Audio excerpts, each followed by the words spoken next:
Again, so in terms of a topic, sometimes I have a topic, sometimes I don't. And this week I did feel like it was really important, considering like when I came up with this week, I think there's probably been like what 3 other shootings, if not another one that I've heard about, and so things that I haven't heard about since the whole Derek Chauvin verdict. But I really wanted, if you need the topic, right? To come back to like the balance of like, as a clinician, it's very important for us to celebrate the small things. And this is a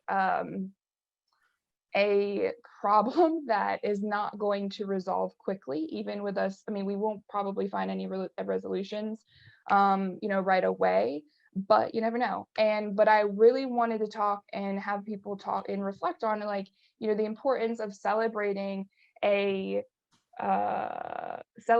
success in holding someone accountable for the actions that sorry, I got cats too, so if y'all hear some stuff, that's what that is.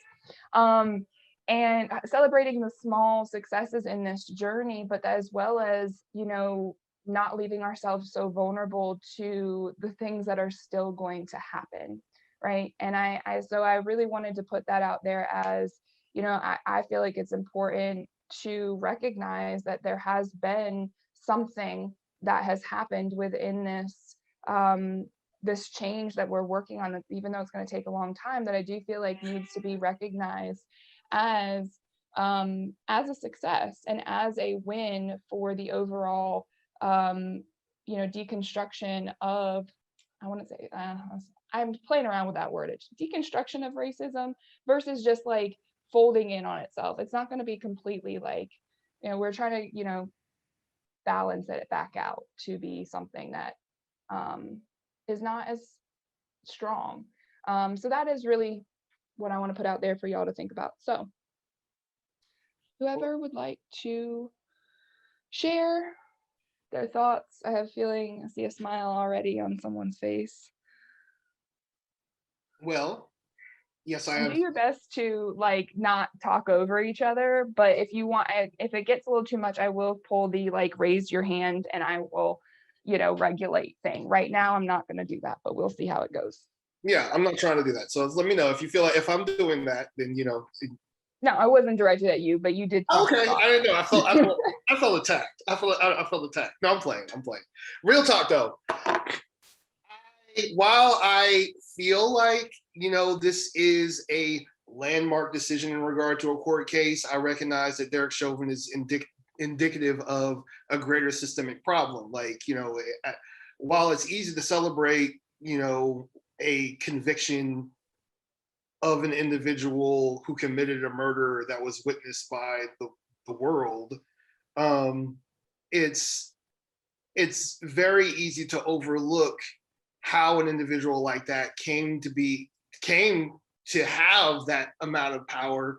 It's also, I think, important to note that how an individual like that came to feel like they were entitled to do what they did. Like, it wasn't like Derek Chauvin was like out of, just pulled this behavior out of thin air. Like, he had a documented history of police violence. And I'm not talking about all police. I'm talking about a documented history of excessive violence as part of the police force in Minneapolis that was not addressed. And so obviously, if you sit here and you let somebody, choke people out, abuse people on a regular basis, eventually they're going to feel like there are no consequences to whatever it is that they do. And then whenever they get put, on the stand and they're held accountable for their actions, they're going to look around bewildered and be like, what the hell? Like, this is what I do. I've been doing this. Y'all let it slide, the first 15 times I did it. what's so special about now? Oh yeah, you're facing some pressure. So it's kind of a bittersweet victory to me because it almost feels like he's being martyred because of what he did. And the system still allows individuals to feel emboldened to behave, in a Derek Chauvin manner. So, until you address what made Derek Chauvin, you're going to have more Derek Chauvins, and those Derek Chauvins are just going to be used as exceptions to the norm. And the norm, is going to continue to involve, shooting and killing people, at will. So, I, as far as racial justice is concerned, we haven't seen the sentencing yet. We also haven't seen whether or not the sentencing will hold out. There's already talk about appeals because of Maxine Waters saying what she said, and potentially affecting how the jurors interpreted the situation. And so if any of these there's an opportunity at any juncture for the justice that we are celebrating today to be snatched away really quickly, and basically the entire trial to be performative. So at this stage of the game, I recognize what this could mean in regard to systemic reform, but I also am very pragmatic when it comes to seeing the criminal justice system here in the United States, evolve in such a manner that is equitable, for all. That's me. I want to like speak on just kind of the impact of the verdict. I think what's interesting from my perspective, and that I've heard from other people, is that when we got guilty, like that sweet taste. Now, granted, I didn't really tap into it as much as I could have. Like some of you guys know here, like, I just don't tap in on purpose just for the sake of like spiritual sanity or whatever. You're an empath, you kind of inhale things more, so I have to kind of step away sometimes for my own well-being. But besides that, there's a lot of people who are really wanting that guilty verdict, but I feel like when it was read, like it didn't taste as sweet as we thought that it might, because it was almost like simultaneously it snapped you back into reality that it's not a victory, really. It's just holding another human accountable for something bad that they did, which every human should be held accountable for something bad that, for murdering someone, taking someone's life. Yeah, you should have to answer for that. So it's kind of like, oh, it sucks because we shouldn't be celebrating one plus one equaling two, like things being carried out the way that they should. And so, like you said, if we don't fix the problem of the mentality, we can make an example out of someone, and sure, it may carry some weight for the next guy, but you have to push the why of the message really strong and be like, the reason or the weight that we want this to carry is not just to say, okay, we'll appease you guys, we'll have a guilty one. I know we've let a lot of people kind of get off and do their thing, but no, we're going to hold this guy accountable. So please stop burning stuff up and please stop being angry. And it's like, that's not really the issue or the problem.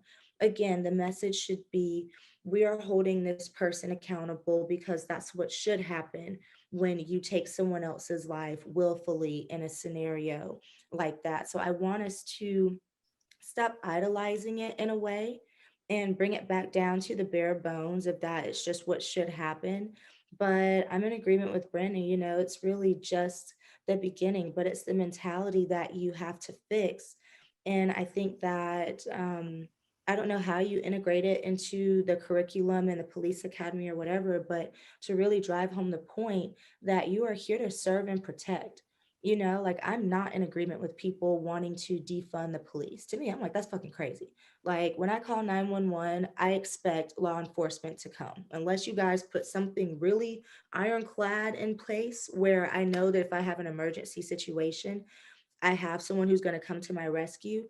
I'm not interested in that. I think it's ridiculous, because the entire police force or whatever nationwide is not bad. It's just you have bad apples in any demographic, in any group, in any category. So it's like, I don't know, something has to be put in there where it's made clear from the beginning. If you're not with these principles or stand by this or that, this is not the job for you. You should get out, you know? So I don't know how or where we start that, but that would be kind of my tidbit on it. This is not a celebration for me at least. And we need to start more from the ground up and be firm from the beginning with the training. So Yeah, I mean, I think everything, there's so much to say, but I think what you just said, Keela, that stuck out the most to me is like it's about character at this point, right? Like I'm severely worried about the character and the moral basis of what I've seen people's behavior be thus far, right? Like I don't necessarily, like as a clinician, I'm not trying to form a judgment. Judgment's natural, but I try to, really force myself to leave space open in my mind to, I don't know this person personally, but what their behavior is telling me is that it is severely disconnected and misaligned from something that in the principles of, I don't even really know, I guess just morally sound. Like, or if anything was kindness, right? Like where did the kindness go? And I mean, I make sense of it as like, I know, I mean, an addiction specialist, I hurt people.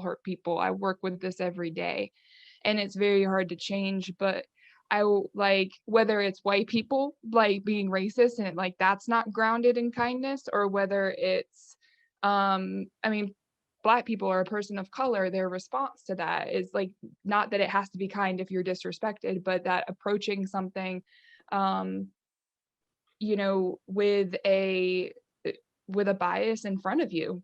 I mean, that's really where it can kind of blow back and confirm everybody's beliefs that talking to each other with respect, regardless of, what people look like, or, we can't physically not see color unless you're colorblind, but you're going to see, a shade of something that, and how we've learned what race is, your brain is naturally going to associate that. But I mean, I get worried really often when thinking about like, how do we get people back to the principle, whether it's law enforcement, people who you do regulate this, and the Black and white areas of our society. I don't mean race, but I mean like the law and, the systems that we do need and that do keep us safe, but then also allow room for people to make mistakes. But then if we're just not grounded in morally sound principles, how do you even regulate that?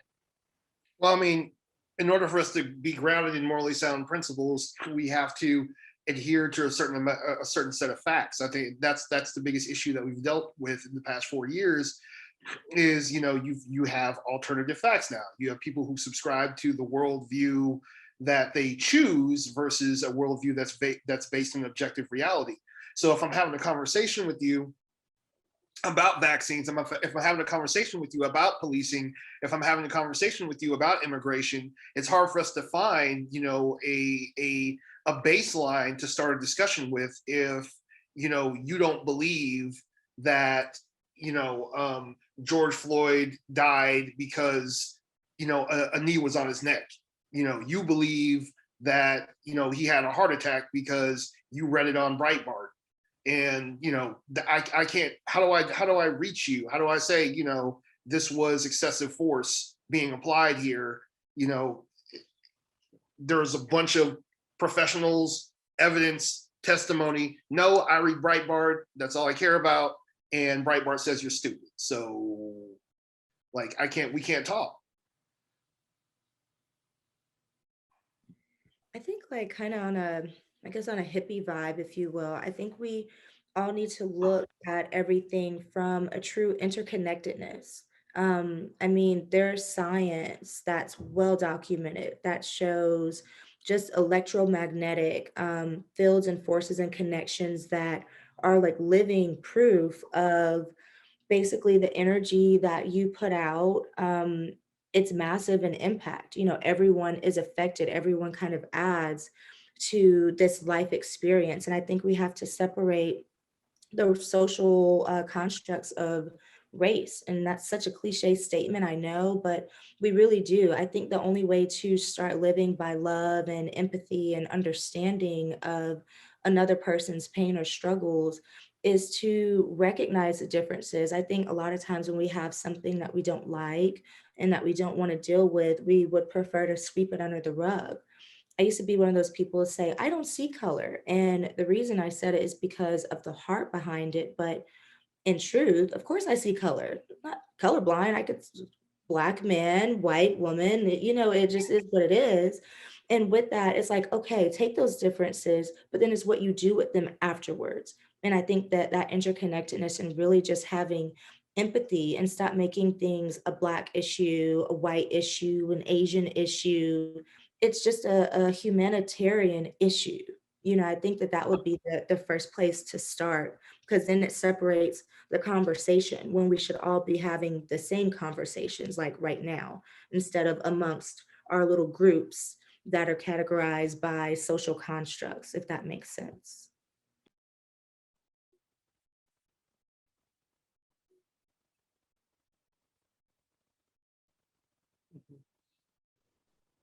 I hope you guys can hear me. Can you? Mhm. Yay. Just to circle back, there's so many things, and I don't know the rules in here, Sarah. So I'll tell you guys a little bit. I'm Brittany. I'm a police officer in North Carolina, have been in law enforcement for almost 10 years. So just to circle to some of the things, I really liked what you guys were saying, and Sarah touched on a little. It's Joe, I think, said, how did he get into law enforcement to begin with? And that circles back to what Keela's saying and what Sarah's saying. And it's so important that we've got to go all the way back to recruit for character. Like, who are we putting in this uniform? And then train for competency. I can train people all day long, but who are we getting in there? And I think a really important question, we talk about just people in general, not just law enforcement, is this why? Why do you want to? I actually don't like the protect and serve slogan. I almost wish they would reverse it to, or I'm sorry, serve and protect. I think it should be protect first, serve second. There's a whole big conversation to be had on that. But are we putting the right people in place, and are we making them define their why to begin with? Why do you want to do this? And if your why doesn't make sense, I think all of these things follow that. Just a thought.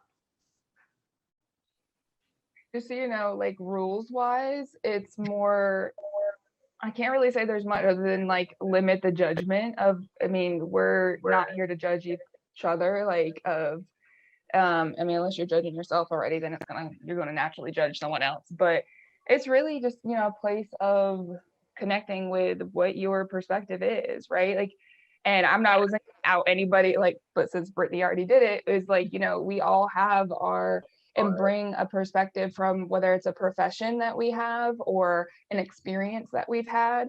And definitely in the future of perspective circles, there's going to be, more discussions focused on like, law enforcement. I think this is naturally there today just because of the Derek Chauvin trial and stuff like that. But yeah, no, like rules is, just don't be like racist is probably not going to work out here.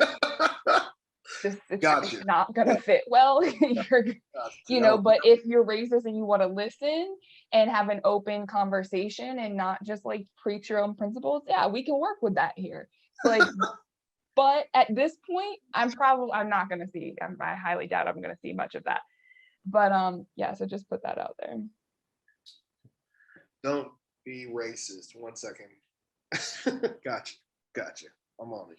Yeah, and I think like it's such a broad, like, and the hard part of having these discussions is that they can't, as vague and open as it is, I wish I could provide more structure, but everyone's associations are going to be different, and it could bring up really good points because it has me like I have a whole list of different topics, but just at a slightly different way of looking at them that we could I will bring into discussion over as time passes.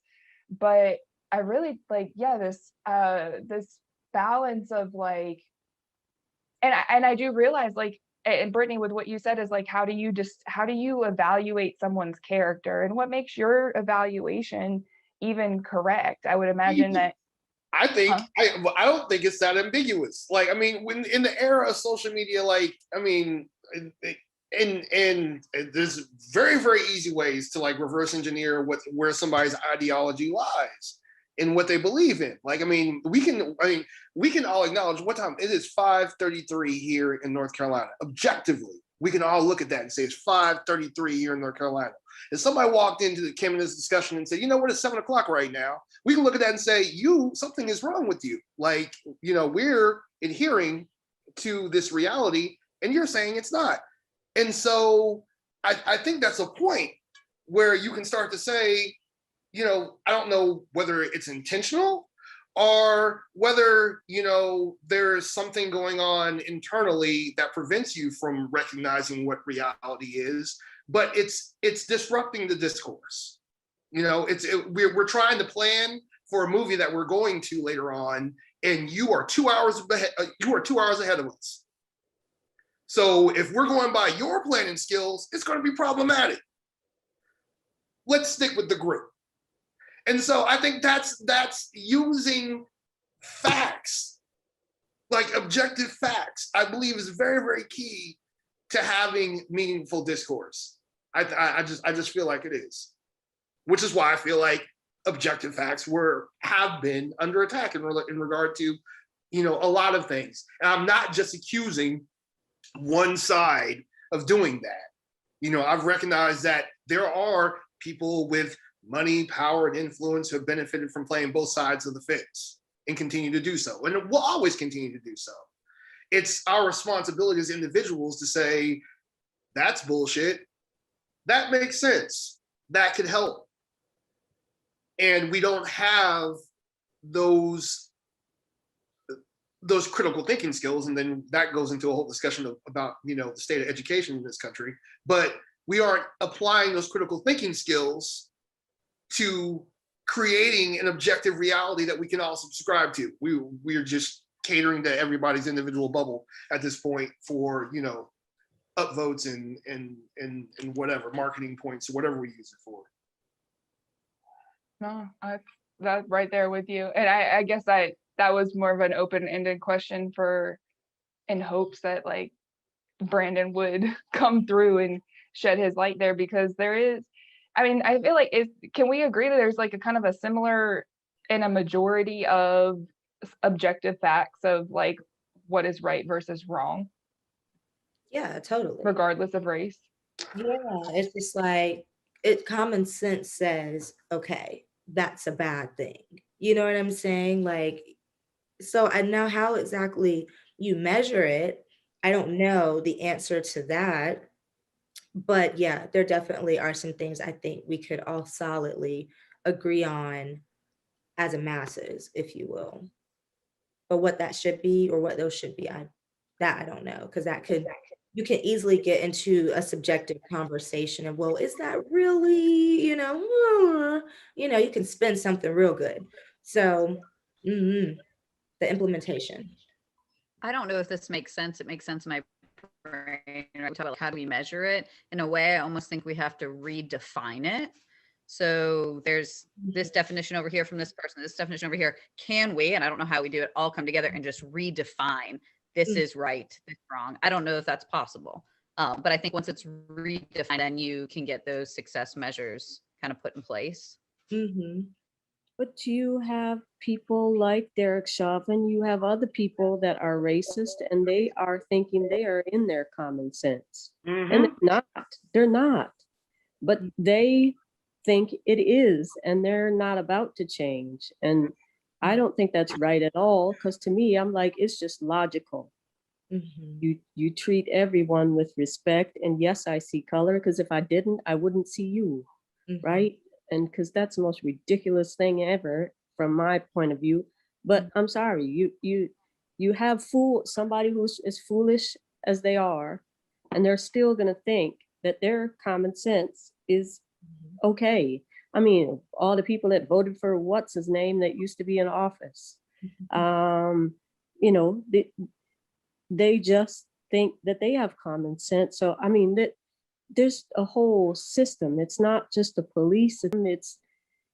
And I myself do believe in defunding the police, but defunding the police means you put the police officers there to fight the criminals You have community people that are answering a call about a mental health.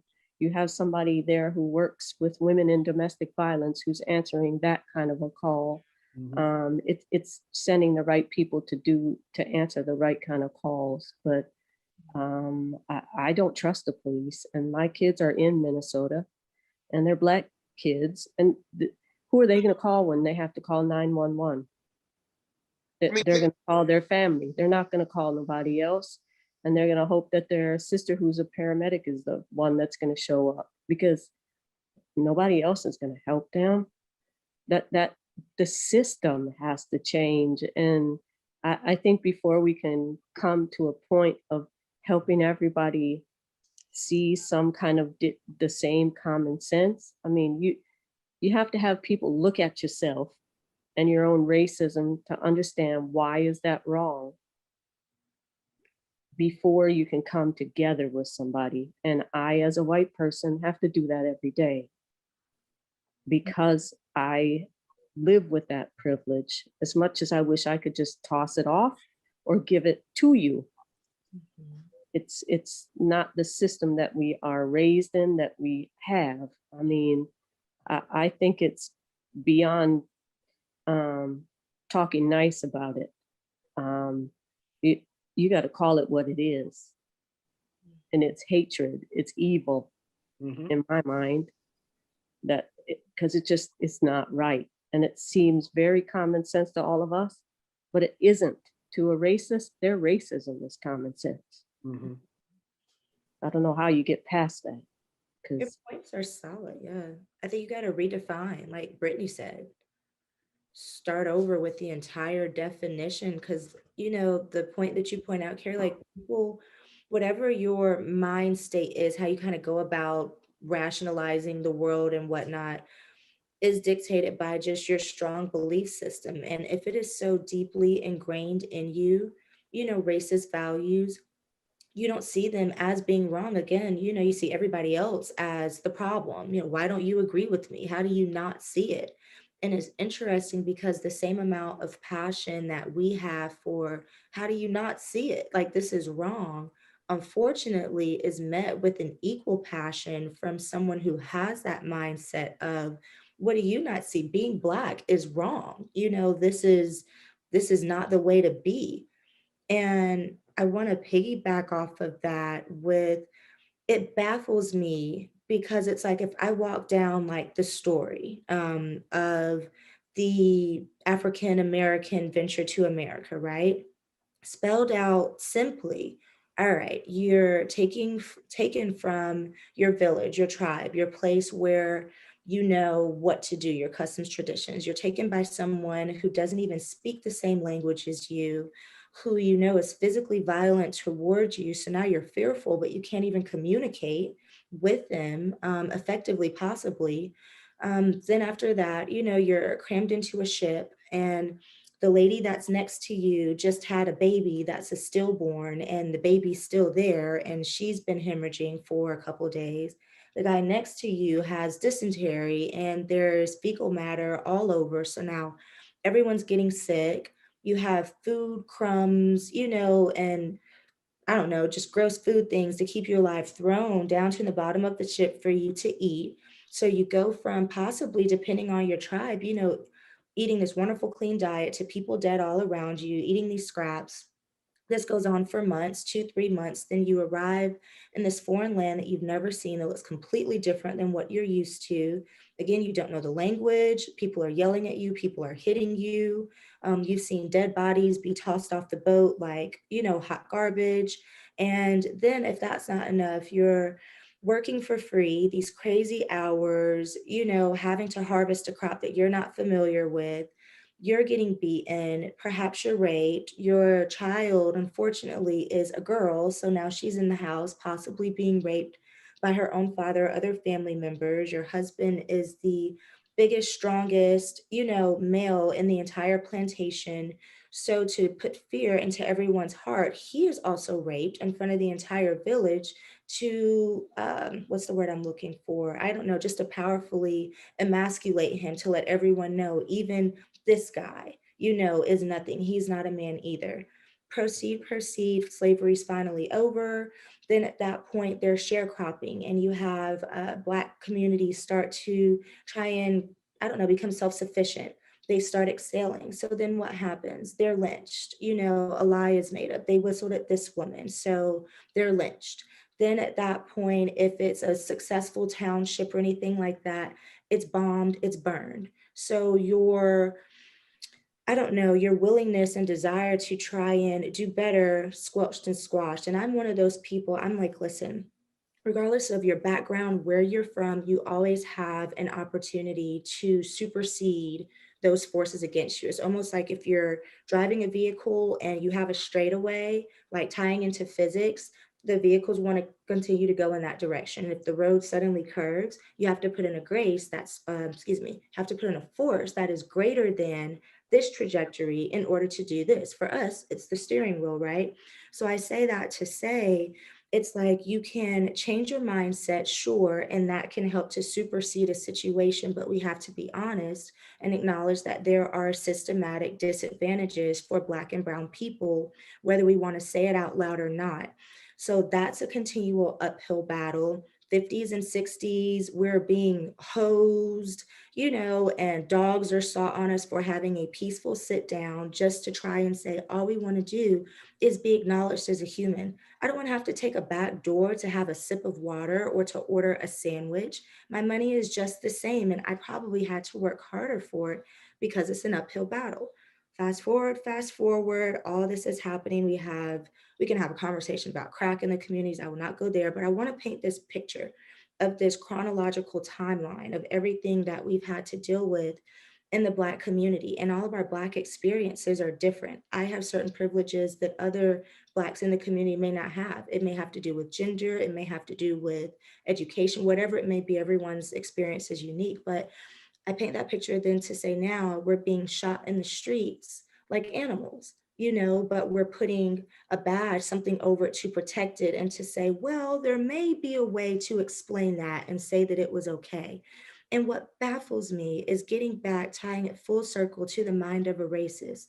It blows my mind that all of that has happened. And the only thing really that is requested from the Black community is please stop killing us. All I want to do is just survive. I want to know that my kids can be safe. I want to know that my family members can be safe. There's already a million and one other ways to die anyway. You know, can we just look towards those and not like just being murdered for no reason? That's all that we want. And that's why I say it baffles me that someone racist can form a negative opinion and say, you know, how dare you be Black, go back to your country. And I'm like, bitch, send me back on first class, please. I will go, no problem. But you know what I'm saying? It's like, that's how I don't get the mentality. It's so warped that with all of the facts right there, you could still hate me. And I don't even hate you. That's the weird part to me. There are racist Black people, and I don't agree with that at all. But for the majority of us, we're just tired and just tired of being tired. And I'm like, how on earth could it be such a crime just to be Black that you negate all of those facts and you're still upset with my pure existence? It's bananas to me. But that goes back to the system itself, right? Like, I mean, in order for the system to perpetuate itself as is, you've got to normalize the dehumanization of individuals. Yeah. And so, like, you won't have people pick up that racist torch that, you know, or that racist cross that was set alight, you know, unless you make it acceptable to treat individuals a certain kind of way. So that's what I think is one of the biggest issues here is, you know, kind of like what Carrie was saying is everybody who's at the table isn't here to have a discussion. Some people are here at the table to advance their worldview, and that's it, because their world, the way that they see the world is beneficial to them, and they want to perpetuate that ideology to continue making things beneficial to them. And those people are doctors, those people are lawyers, we tend to look at like, oh, the racists are just like those nut jobs out there, you know, in Arkansas, banging their cousins, you know, haven't been to, didn't graduate kindergarten, like, they're just some dummies out there getting ready to storm the Capitol. No, like, these people are quite intelligent, well-funded. They're not stupid. They know what they're doing. They just don't care. Yeah. And so whenever you're having this kind of discourse, first you had, and that's why I said to Sarah whenever this first started, first you have to establish who you're talking to. Are you talking to people who want to be here because they're looking for solutions? Are you talking to people who want to be here because they're looking for a platform to advance their own skewed worldviews that create the world that they want to see? You got to have both, though. We talked about this last time, because if you don't have exposure to a perspective that is new to you, how can you evolve and grow to a better place of understanding? So it sucks because, as this continues to grow, like we said last time, it's the risk that you run with those kind of people coming in. And what you can hope is that, at least, even if you don't admit it, or they don't admit it out loud, whoever that person would be, that there's been some seed planted that at least provokes a thought. And that would be new, something that's outside of your normal rationale or way of thinking. But yeah, that's the thing, man. Like, the conversations, I don't think that they're all going to be as pleasant and as kumbaya as the ones that we're having today. And I think that that thought is exactly what keeps people from having them, because how many times in a day do you feel like voluntarily stepping into a negative situation? Nobody like just wants to do that for fun. Well, no, that's That's me. wait a minute. I'm a little deranged like that. I'm like, I don't get it. Because I kind of do it for work. Okay, So. it's totally your living. But yeah, that was my only point with that. I don't want to take too much of the floor. I just wanted, because I know my last spiel was a little long, but I really intentionally wanted to paint a picture of the true history of what the Black community has suffered. So take it back now. I'm gonna go ahead and take this time, because what do you guys, I mean, there's so many things, right? But what has really, I mean, I've written down like confirmation bias, objective facts, what are the main moral principles that really do that? And with Keela, with your feedback about that the timeline, I guess it just brings like, what is going to cause us to keep deflecting away from like just standing in the discomfort? And I think, as a therapist, I talk about pain, whether it be physical, that's my addictions, perspective side, is because I have a lot of clients who deal with physical pain, but emotional pain, that is, suffering is the one principle that, as regardless of race, that we all have a connection with each other about. Suffering and fear, that's my own perspective in there. We all have a fear response and a reaction, but ultimately it leads to pain and how we experience pain. In the Black community, that generational trauma of coming from all the way back to the years of slavery and lynchings and essentially a whole genocide, and within the Jewish community, you've got their own generational trauma, and and then this is, first of all, I don't have to justify whether I mean, but it's not necessarily a justification for white people. But I would say one of the biggest things that I see white people get stuck on is pain, of whether it's their own selfish needs pain, and that we have to pay attention to sometime. And I think how that looks to other people's mental health issues. It's just painful. I've been depressed before. It's not easy. It's not a cup of tea, right? And or whether it is what was my other thing? Oh, the pain of being uncomfortable. And I made a kind of a risk for myself in terms of stepping outside of my comfort zone this week with putting on my own Facebook, attention white people. I had to be, there's a degree of pain there, because I'm like, shit, all the fear of consequence of the things that I can't control that will potentially bring me pain. It's not pain that I feel in the moment. It's pain that I anticipate from the future backlash. I'm prepared for it, but at the same time, it doesn't necessarily feel good. And I see so many people, regardless of color, get stopped by the pain, and because it physically cannot allow us to be present, especially if you're dealing with physical pain, but that's a whole other, that has nothing to do a lot with race. But that emotional pain is, we all have it. And that's kind of why I really felt like, because pain doesn't, it's very one-sided. It will show us that hatred, it will show us the negative, it will project all the things that we don't want to feel, don't want to see, and whether it's internally in our brains or in our imagination or something. But it will not allow us to see the benefit of experiencing pain and welcoming pain to be something that holds us accountable. It means, it's what, if it's a physical pain, that means it's like, okay, hey, you alive. That's the accountability, right? Like, if you're feeling pain, that means you are in this moment right now, and you're breathing, and your central nervous system is working very well to connect with your brain to tell you that you hurt and something's hurting. Emotional pain is probably the one that I see people deflect from the most, and I think is the crux of this whole conversation about how do we change. Now, the system is definitely needs to change, but part of why I had this space was to give people that opportunity to feel the emotional pain they have and not be scared of it anymore. That, like, if you can withstand just a little bit, especially white people, to understand that it's, yeah, you're not going to be able to change things right now, and that shit's painful because we want it to change. But to be here with other people in the willingness and hold the space to be in pain, but to do it together and to share that experience, we can all make that difference. We all are connected to a system. I mean, pain comes from that emotional system. It comes from our internal system. So we take that recognition of our own pain and we bring it back to those people within our own social systems.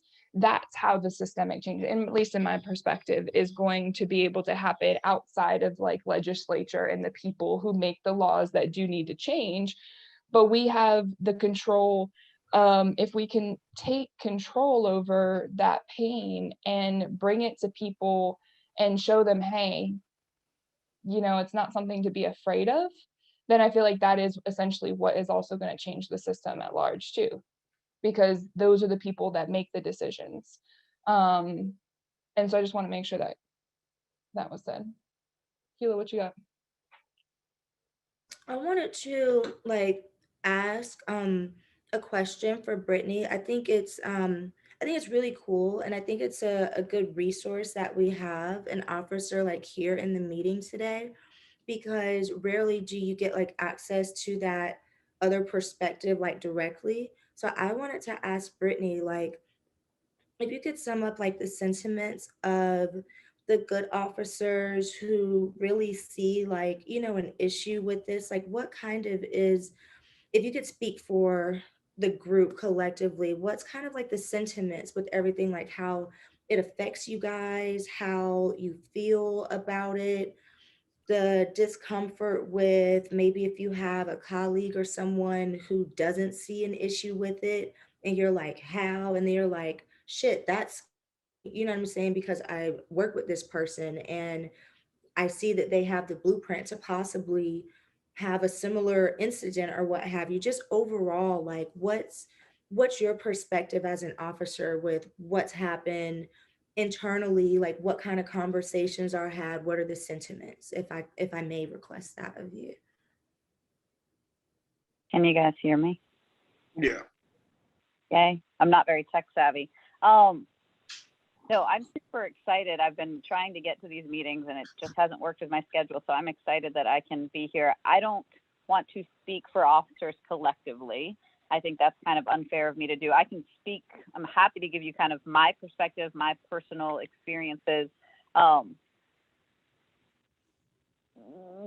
think there is, well, I think a lot of things. I think a lot of these conversations aren't being had internally, and that's just Brittany's experience. So I can tell you a few weeks after George Floyd's murder, I expected to come to work and have a lot of conversation about what was happening. And I was openly told by coworkers and other people in this field, you know, Brittany, this is a really touchy topic. I don't think we should discuss it. That's a major issue for me. Yeah. Is it a touchy topic is up for debate anyways. And if it is, more reason that we have to have these conversations. Most of the people that I surround myself in law enforcement are fairly like-minded. So our conversations are really productive and important. I do think the problem lies, and I think about just talking in general, you guys talk about these people that are racist who may not come out and say it, or these people that think one way. I think those people that exist, and they exist in every profession that exists in law enforcement, are very quiet for those conversations. So I'm not openly hearing it. I'm very vocal about police reform. I have started my own nonprofit working towards police reform, and that is very well known in law enforcement world. So I think they are really difficult conversations that a lot of officers are having, but unfortunately there is a subsection, in my opinion, of officers that are kind of just either not having it because they are the problem, or are not having it out of fear of having the conversation, right? And I will be the first to say, speak for myself, it's sometimes scary conversation to have. As a white person, I definitely have this fear of, am I going to say the wrong thing, even though my intentions are in the right place? Does that kind of touch on your question, Keela? Yeah, no, totally. Just, I mean, any insight, and I totally, yeah, respect what you were saying. Like, I can't speak for everyone. But yeah, no, it's good, but it really does bring up, you know, an issue that you identify that you have an issue with as well, which is if it's so touchy, then we don't touch it. And it's like, screw, it's not how you deal with touchy issues. It's uncomfortable. And like Sarah was referring to a pain earlier, sometimes you just have to dive into stuff and be like, listen, this shit might go left, but you know, and some people may be rubbed or it's uncomfortable. Nobody wants to step into an uncomfortable situation willingly. So it's just human nature playing in. But you've got to get to the point where you're like, uncomfortable or not, this shit has got to stop. So everybody put on your big girl boys and panties, everyone be respectful, and let's hash this shit out. I am so always like game for an old school Italian round table sit down. Let's talk about it and get to the meat and potatoes of it, because you know, like we were saying earlier, you sleeping under the rug. How do you address it? And I will say, especially, I mean, really at least twofold. No, maybe even three. As a white person, I'm super proud of you for starting, you know, a nonprofit for reform. As a female, I am super proud of you for starting that, and then add all that into being an officer. It's a really ballsy move, you know, to put yourself out there with these factors that can be looked at as uphill battles, you know, if you will, to put all that together and still put your foot down. It's literally like people like you who put that fear behind them and say, I don't care what tornadoes or storms come with this, both you and Sarah, like, yo, I have something to say. And it may not be popular, you know, you may not like it. And it may even make things hard or uncomfortable for me at work. But here the hell I am. So what's up? Like, that's so boss to me. And I'm proud and grateful because that takes courage. And Don't make me cry on. and to piggyback off what Keela is saying, I commend you for being, you know, here today, because, you know, I feel like that's significant, you know, in and of itself, because there's a lot of officers who are like, you know, if I'm not on the job, it doesn't matter. If I'm not mandated to be there, I'm not going to be there. You made the choice to say, you know what, there's a dialogue that needs to be had. It's not happening where I am right now, but I need to be part of it. So you chose to be here today. And so, you know, I want to thank you personally, you know, for that, in addition to everything else that Keela talked about. I got my own hype group here. I really hope I can. It's so cool, Brittany. No, I mean, it's like, because when an officer does good shit, I want to reward it. I mean, there are numerous people out there who are, you know, about some, you know, fuck the police, all cops are bad or whatever. I don't believe that. I believe people make choices in the vocations that they're in. I believe the system does not support good cops. I truly believe that. And I think that's the problem when it comes to police reform. And it makes it difficult for good cops to be able to stand up and do what's right.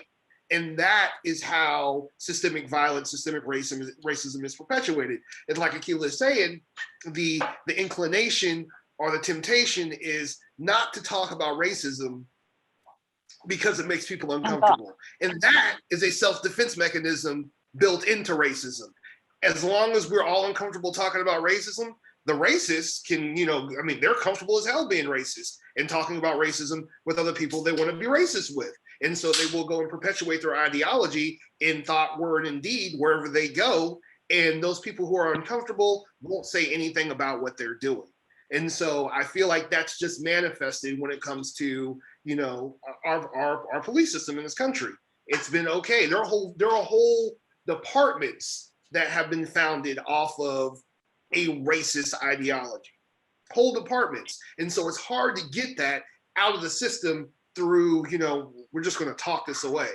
It's very, very difficult. So I recognize the struggle and I commend you for being here. And I love that you said that, because I actually was going to chime into what Keela was saying earlier, which is I think part of the problem, you asked about what I've experienced internally, is there is a lack of support. And I don't know that I love doing the good, bad, or good cop, bad cop labels. That's another discussion, but for a lack of better terms, right, let's use what people have said as there are a lot of good cops. I think there is a lack of support for good cops that are trying to do the good thing or the right thing. I will share with you guys. I hope that it's a safe space, and I don't know if I've shared this with Sarah. So I was actually terminated from the department I was working for when I started New Blue. And it was considered what they're calling a conflict of interest. Why is that a conflict of interest? I'm asking the same question. But yeah. Are you fighting that? Are you appealing that termination? I have been, when that question's been asked, when I'm sitting in the chair of a New Blue executive director, I have an attorney that I'm speaking to. Okay. But that being said, I now was hired 2 weeks ago with another agency in North Carolina who are so supportive of what I'm doing with New Blue, love everything I'm doing with it. Or, you know what I mean? So there really is this, I don't know what the word is, but like one extreme to another of where law enforcement, not only as individuals, but as agencies, like you were saying, at where they are as far as reforming, redefining. I really think redefining the role of law enforcement. Carrie, you touched on like, who are we sending to what calls? Law enforcement has become this catch-all. And is that what we need? Brittany, opinion as a person, whatever the community wants me to do, if the community defines my role as a police officer, do X, Y, and Z, then I will do that. But if the community comes back and says, you know what, Brittany, we don't really need you doing X, Y, and Z, we just need you for A, B, and C, then maybe that's what I need to be doing. And so I think it's really important that you really do have some incredible individuals and agencies doing the right thing. And it's a matter of us kind of redefining and I don't want to say weeding out, redefining and reprioritizing these conversations and then actions. The conversation is great, but what action steps are we taking to make all of these departments and individuals in line with the ones that are doing right? Yeah. No, I'm glad you.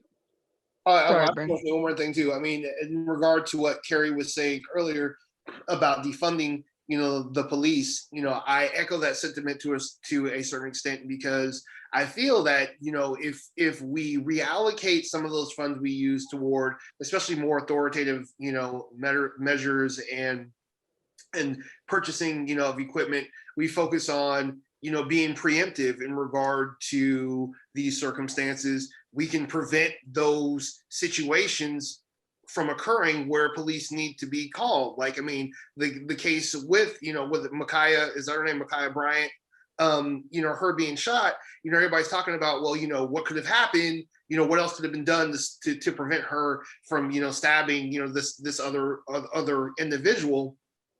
The cop did what he was supposed to do.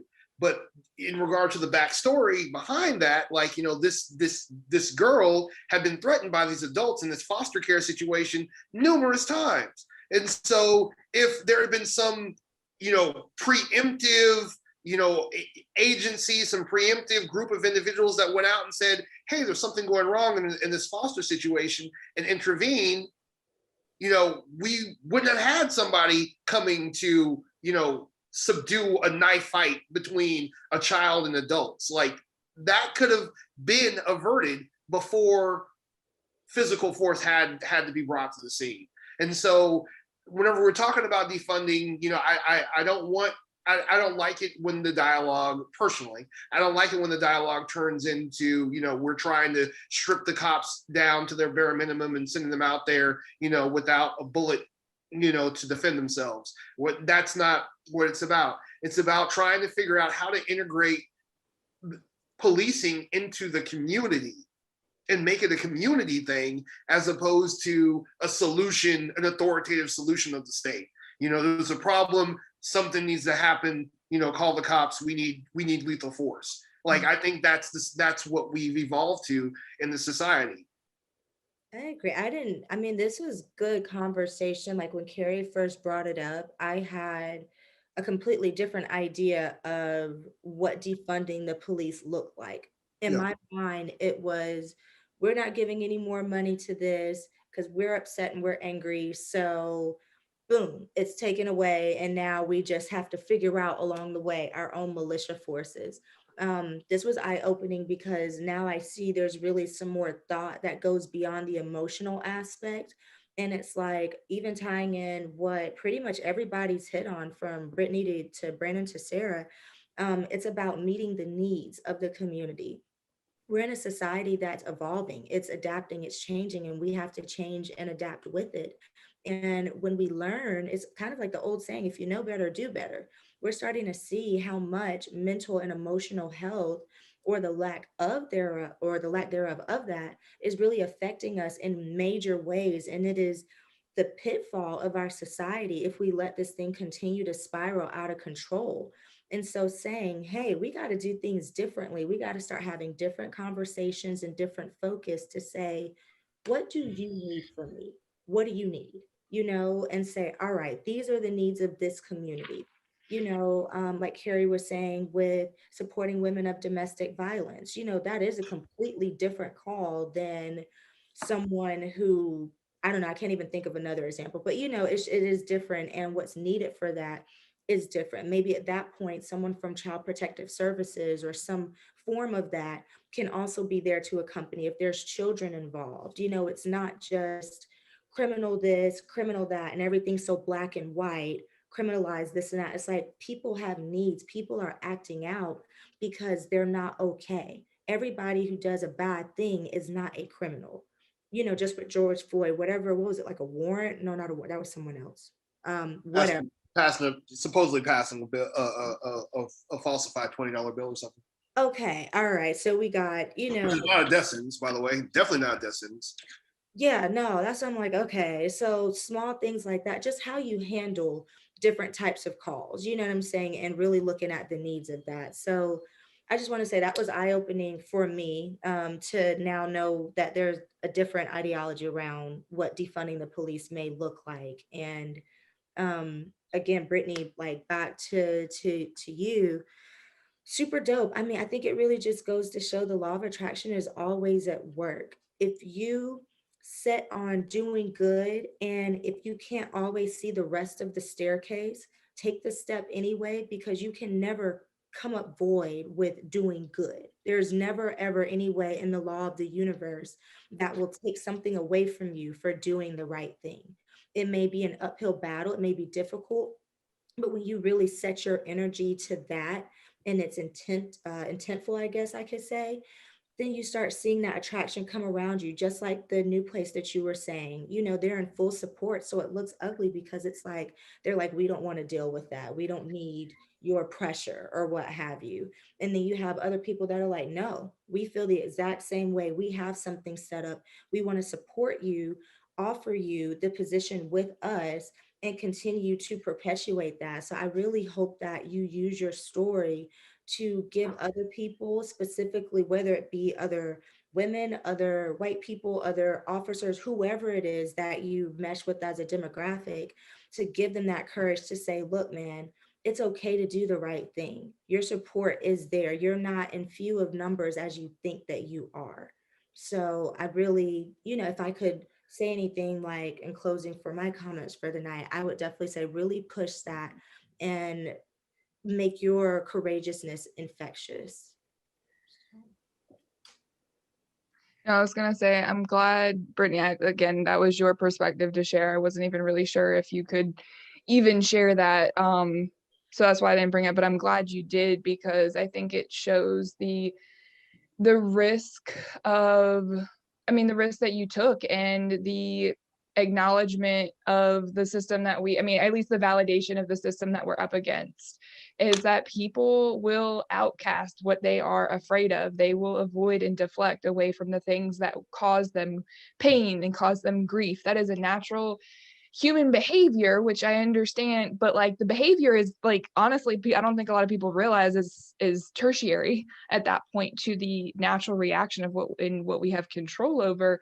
And those people who made that choice, I mean, honestly, I see it as the best choice they could have made, because you would have been so constricted and likely lost a lot of the drive that you have to do the right thing and the platform to do it, because staying in a cycle of toxicity is just draining.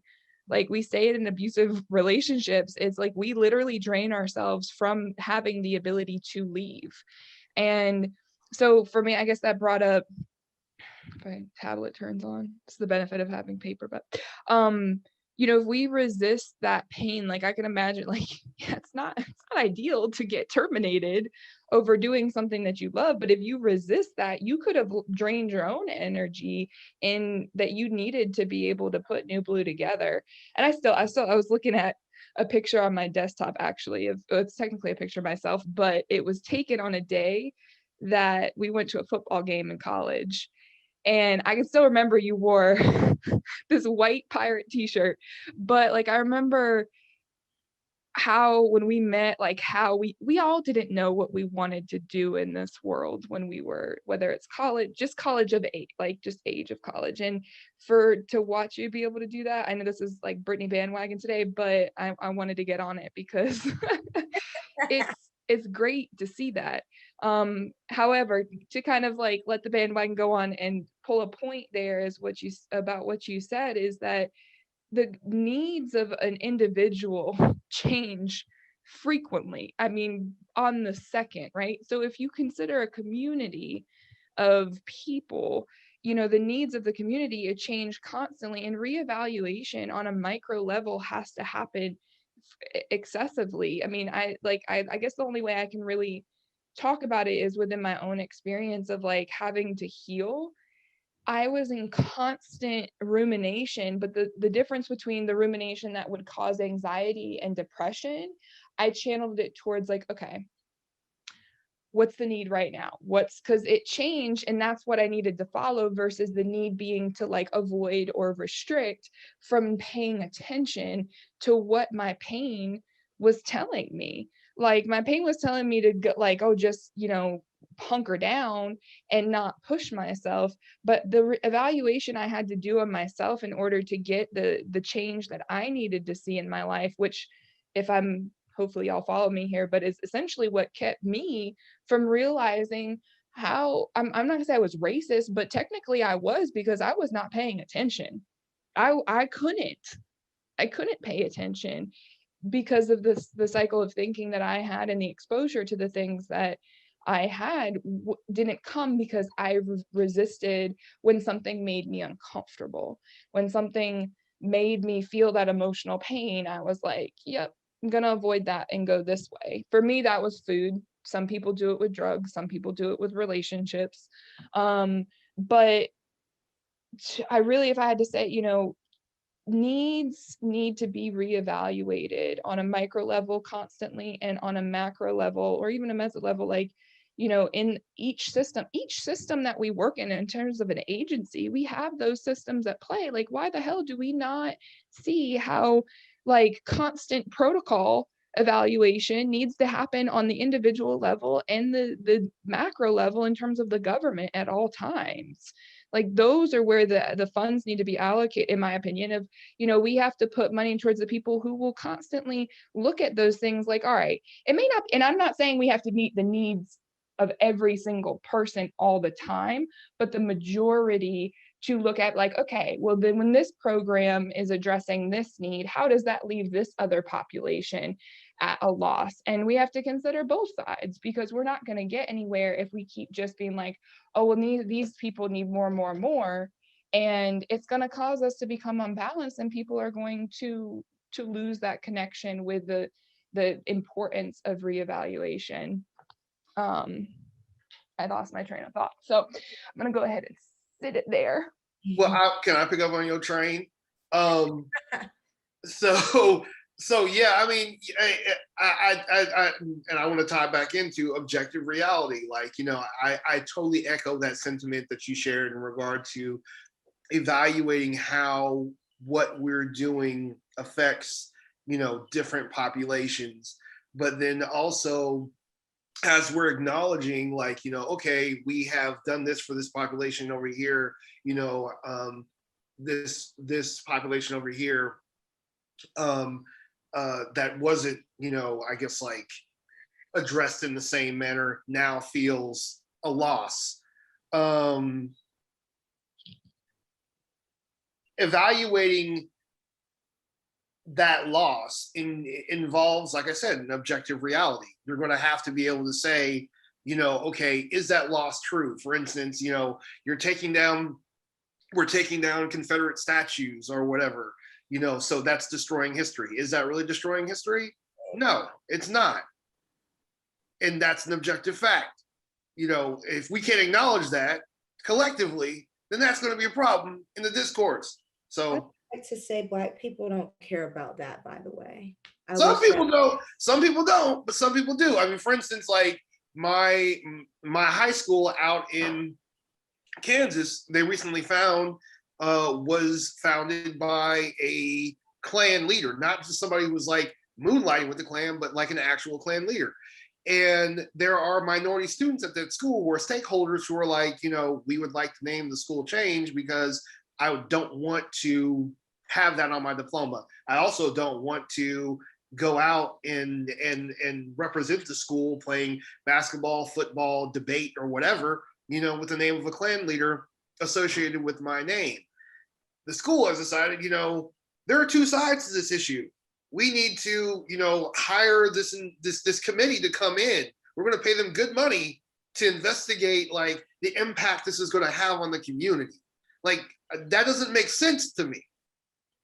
You know, I'm glad that we're having this discussion because clearly we're both Black. And I think this Today. Go ahead. I'm about to say this is one of like many, but right. So, you know, with that big other now.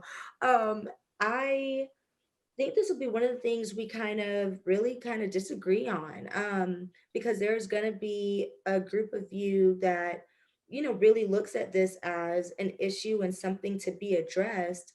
And I'm like, I don't give not one flipping pony about a statue or the name of a school. And I will even further it by saying that if the name of my school that I graduated from was changed, albeit for a good reason, I don't know, it still may not sit well with me. I'm like, no, that's always Garner High to me. Like, you know, I don't care who the flip Garner is, you know what I'm saying? I don't know that guy.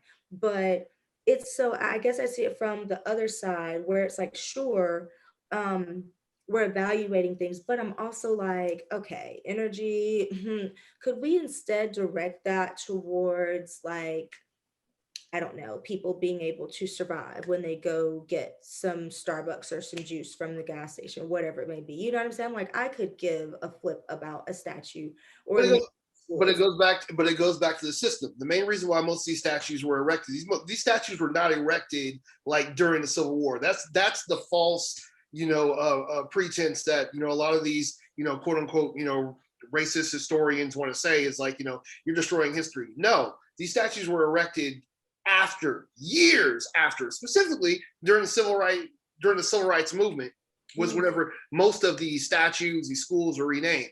So these things happened as a result of racist activity, and retaining the spoils of racist activity edifies that racist activity into our culture. I've been to the MLK monument in DC. You know, I respect that individual and what he stood for, and I respect that we erected a monument for that individual.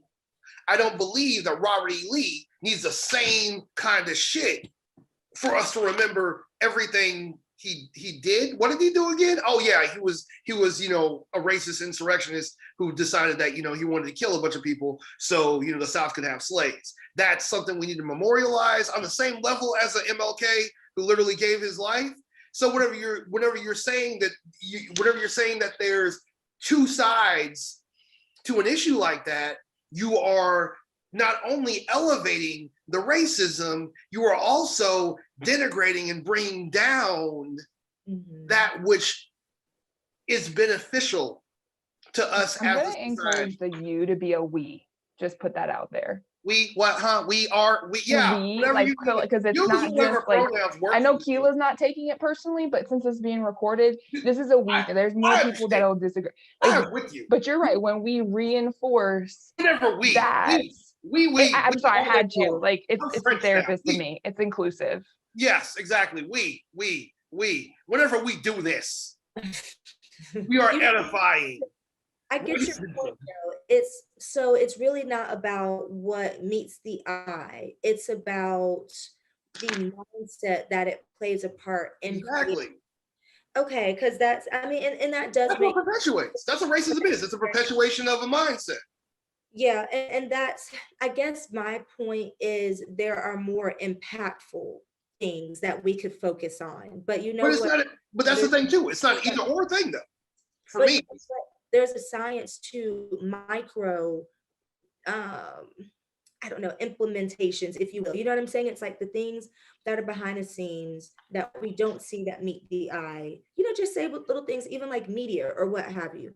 You know, until people really started looking at media and understanding that it is a multi-billion-dollar business, we didn't really understand that we needed to sometimes separate what the media was saying from maybe our own interpretations, if you will, meaning we saw that there can be agendas with media. It's not just a true, pure reporting of this is what is happening. It can be skewed and twisted depending on whose pockets are glistened with what, who's associated with who, blah, blah, blah, blah, blah, blah, right?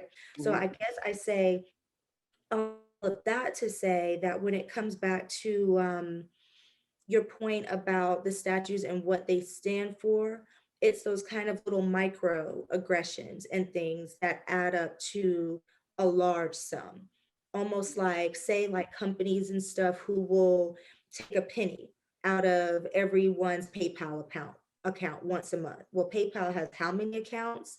Those pennies add up, and then you're doing it every month. Now you've got this that bank account. So it's almost like these little tiny things do add up to have a large impact, even if it's not something you would see if you look at it from a superficial or aerial standpoint. You got to dig deeper to be like, it seems small, but everything can seem small, but here's the monster that all these small things created.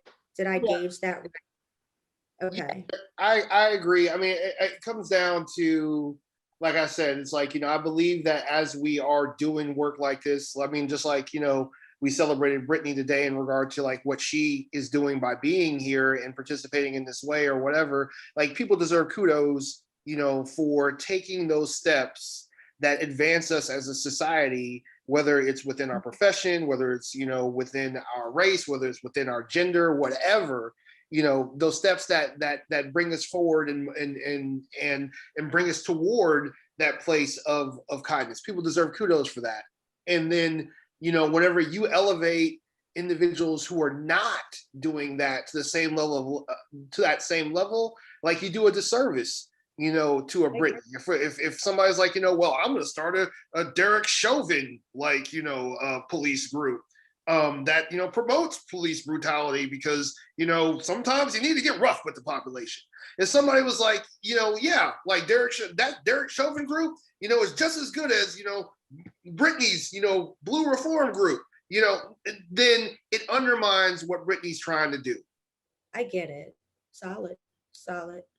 Well, I'm gonna go ahead and say this last point for like, because it's gonna kind of be middle of the road, and I have to take the risk of being kind of in the middle of the road because I can't. I'm, you know, the majority of my time being that I spend helping other people help themselves is like, I can't judge them for whatever they do come with to the table and have that belief. So I'm not going to say I'm like, yes, Derek Chauvin's just as good as like no, he fucked up.